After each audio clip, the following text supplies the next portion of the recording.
I think it's time we blow this scene. Get everybody in the stuff together. Okay, 3, 2, 1, let's jam.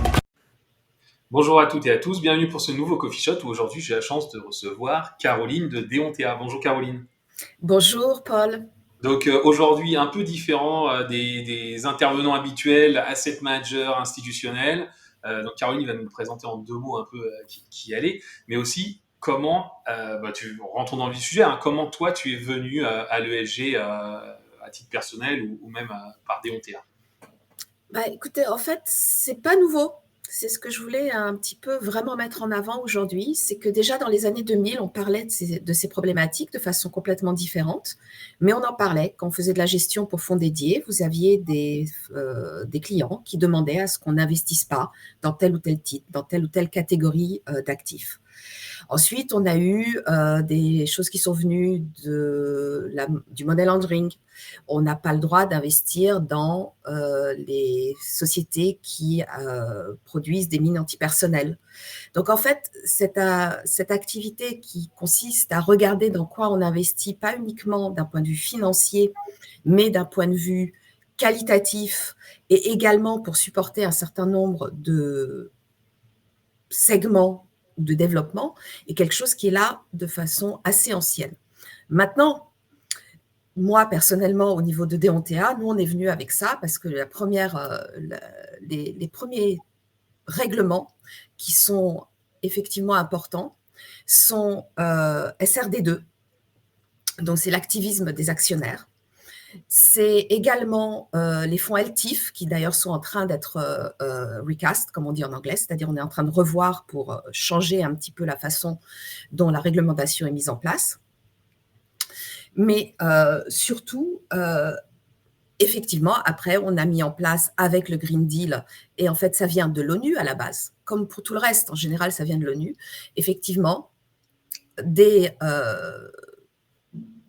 requirements pour que les sociétés soient plus transparentes. Alors, ce n'est pas uniquement de la part des sociétés qui investissent, donc les intermédiaires financiers, mais c'est de la part des sociétés qui sont les sociétés cotées et les autres, pour permettre aux investisseurs, en fait, de prendre des décisions informées, de s'assurer où va leur argent.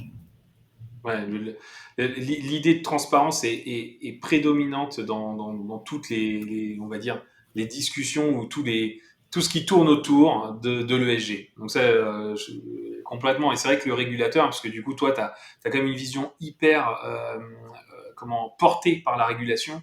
Ce qui est bien, ce qui nous change un peu, du coup, effectivement, toutes ces réflexions régulatoires, elles sont quand même très largement tournées autour du concept de transparence, que ce soit pour l'épargnant ou même pour l'investisseur privé, l'investisseur institutionnel, etc. Et donc du coup, parce que Deontea, ça fait quand même quelques temps que vous existez maintenant, ça fait aussi quelques temps que tu travailles dans le domaine en Europe.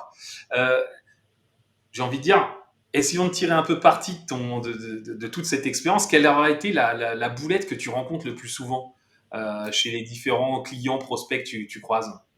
De façon générale, en fait, chez les clients, chez les prospects, que ce soit pour tout ce qui tourne autour de l'ESG, mais aussi pour absolument tous les autres éléments de la régulation de façon globale, c'est de faire confiance aux best practices ou aux market practices. Ça, c'est une catastrophe systématique parce que, certes, c'est peut-être juste, mais c'est peut-être faux. Et on ne peut en aucun cas prendre comme exemple, ou en tout cas se dédouaner du travail qu'on est censé faire, de l'approche qu'on est censé faire, en disant, voilà, tout le monde fait pareil, donc je vais faire pareil. C'est vraiment la pire chose qu'on puisse faire et c'est systématiquement la même erreur que je rencontre, que ce soit comme j'ai dit, dans l'ESG ou dans n'importe quoi. Le meilleur exemple, c'est 2014, Best Execution. Alors, je sais que ça va tous vous parler, où vous aviez la place entière de l'Angleterre, en Angleterre, qui avait décidé qu'en fait, tout ce qui était request for quote ne faisait pas partie de la best execution et des obligations de best execution. Toute la city a été en remediation. Je sais, j'en ai fait partie, je travaillais au FCA à l'époque. Et c'est vraiment un exemple que je reprends systématiquement parce que ça, c'est très important. Certes, best practice, market practice, c'est bien.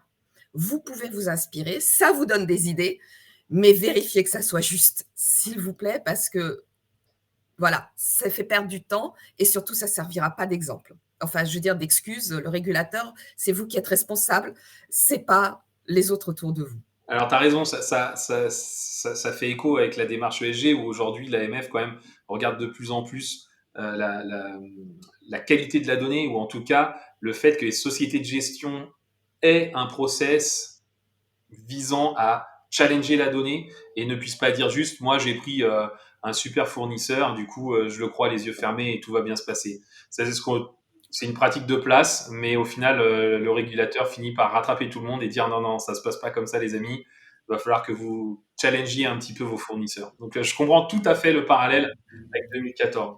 Mais alors, du coup, je ne sais pas si ça fait écho à la spécificité de la démarche de Deontea, mais s'il y avait une spécificité dans votre démarche justement pour l'accompagnement autour de toutes ces problématiques de mise en conformité, on va dire, de conformité réglementaire, est-ce qu'il y en a une Il spécificité? y a la spécificité principale de notre démarche, en fait, c'est déjà d'essayer de faire comprendre à nos clients, avec les personnes avec qui on travaille, pourquoi. Parce que la première question qu'on doit se poser quand un nouveau texte, quand un nouveau règlement, c'est le pourquoi. Pourquoi est-ce qu'il est là? À quoi ça sert? Et en fait, tout ce que vous allez mettre en place derrière va devoir répondre à un moment donné à ce pourquoi. Donc, si vous commencez par lire les derniers petits articles, les puis remontés, en fait, quand vous faites de la gestion, c'est pareil. Vous faites du top-down. Oui, c'est ça, du top-down. Vous commencez pas à sélectionner tous les titres, vous essayez d'avoir une stratégie globale. Et la réglementation, c'est holistique, c'est-à-dire ça touche absolument à tout, tout est intégré. Et donc vraiment notre spécificité consiste à essayer de vous accompagner globalement. Et Paul le disait, ce qu'il faut mettre en place, c'est une gestion de données, une qualité de données, mais globalement, pas spécifiquement pour l'ESG ou spécifiquement pour l'AML ou spécifiquement. Parce que, par exemple, je vous donne un exemple. Alors, il y en a deux qui sont vraiment, vraiment dans le sujet. Le premier, par exemple, c'est que vous savez probablement que depuis quelques années déjà, le crime environnemental, en fait, c'est une predicate offense for money laundering. Donc là, on parle de l'ESG, effectivement, puisqu'on va parler du fait qu'on ne va pas investir dans des sociétés ou sélectionner des sociétés qui ne se comportent pas de façon convenable au niveau de l'environnement. Mais en fait, ce qu'il ne faut pas oublier, c'est que c'est lié aussi à l'AML, puisque c'est un crime au niveau de l'ONU, donc c'est un crime que nous devons reconnaître. Et donc, toutes ces sociétés-là, en fait, sont quelque part des blanchisseurs. Pareil pour le market abuse, c'est la même chose. Donc, tous ces sujets sont liés. Donc, si vous avez des bases de données et si vous traitez vos données de façon en silo, comme on dit aujourd'hui, en fait, vous risquez réellement de manquer le step qui est celui que le régulateur vous demande, c'est de regarder vos systèmes et ce que vous avez mis en place de façon globale. Et chaque élément va nourrir en fait votre réflexion.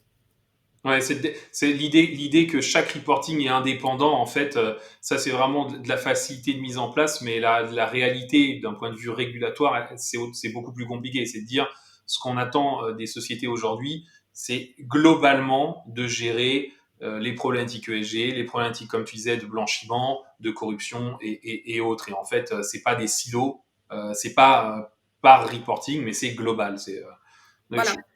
effectivement. Ça fait depuis 1989, avec la fondation de Gafi, qu'on a décidé, c'était Money Trail. On a décidé que les intermédiaires financiers étaient les mieux placés pour adresser un certain nombre de problématiques. Et aujourd'hui, la dernière en date est l'ESG. Mais avant, il y en avait d'autres. Donc, la partie financière, finalement, maintenant, est remise un petit peu by design, on investit, donc by design, ça fait partie effectivement de la problématique, mais on doit aller beaucoup plus loin. Et ce n'est pas unique. Et effectivement, l'ESG est un excellent exemple et c'est amené à évoluer.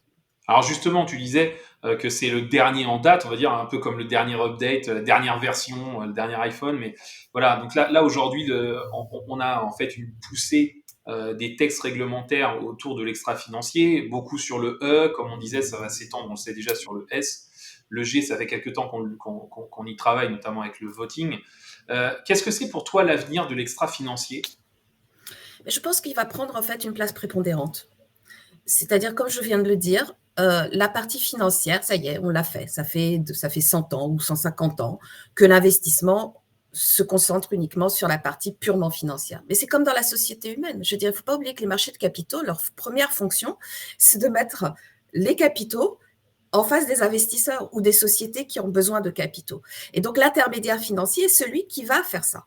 Et donc aujourd'hui, on lui demande de rediriger ces flux de capitaux vers ce qu'ont décidé nos gouvernants suite à la demande en fait de nos populations, qui est de faire face aux défis de demain. Et les défis de demain, c'est le changement climatique, c'est effectivement ce qu'on appelle une économie circulaire ou une économie qui est plus adaptée à notre vie, c'est une gouvernance.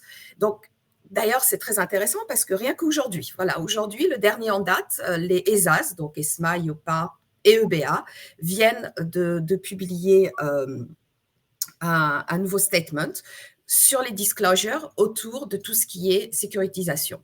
Donc, en fait, ça va rentrer dans tout. Et l'idée derrière, c'est transparence, c'est permettre aux gens de prendre des décisions d'investissement de façon informée et effectivement d'assurer la stabilité des marchés. Mais vous avez la même chose sous MiFID qui demande exactement la même chose. Product governance, on l'a déjà en place. Donc, en fait, ce qui est aussi important, c'est de s'inspirer de ce qui existe pour mettre en place ces nouveaux éléments qu'on vous demande. On ne vous demande pas de tout réinventer à chaque fois.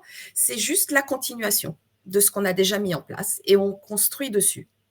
Et donc l'idée, c'est que à l'avenir, on va continuer à construire step by step une démarche toujours holistique autour de continuer à rendre en fait finalement l'économie ou la finance un vecteur Durable. Voilà. Ok. De développement. Ça s'appelle la direction of travel, c'est comme ça que disent les régulateurs. Et c'est très important, effectivement, de voir vers où on va, ce qu'ils essayent d'atteindre. Et à ce moment-là, on peut se mettre, je dirais, se préparer à tout ça. Être dans la bonne trajectoire. Bah écoute, merci Voilà. beaucoup Caroline. On arrive au bout de ce quart d'heure ensemble. Écoute, juste une dernière, une dernière quand même question parce que tu parles de trajectoire.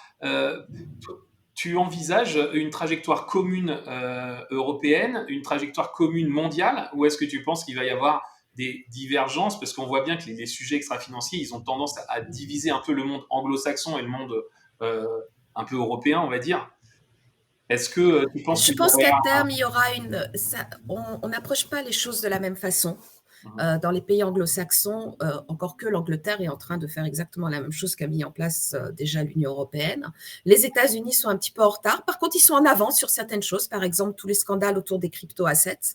Ça aussi, c'est de la gouvernance pure. Donc, en fait, on avance tous dans la même direction, mais sur des chemins peut-être différents. Mais quoi qu'il arrive, en fait, c'est une décision de l'humanité. Alors, je ne veux pas sortir la carte de Walt Disney et de On s'aime tous et que le monde est merveilleux, mais globalement, c'est comme ça qu'on avance. Alors, il y a des hiccups, il y a des crises, mais la direction, elle est vers là. Et donc, l'extra-financier, je pense que ça va être vraiment la chose la plus importante et les nouvelles générations nous le disent, donc on n'a pas trop le choix. D'accord. Bah écoute, merci beaucoup pour cette intervention. Je suis assez d'accord avec la conclusion qui est de dire allons dans le bon sens tous ensemble. Donc merci encore pour ton intervention. Bonne journée à tous et on se revoit bientôt pour un prochain Coffee Shot. Merci. Merci.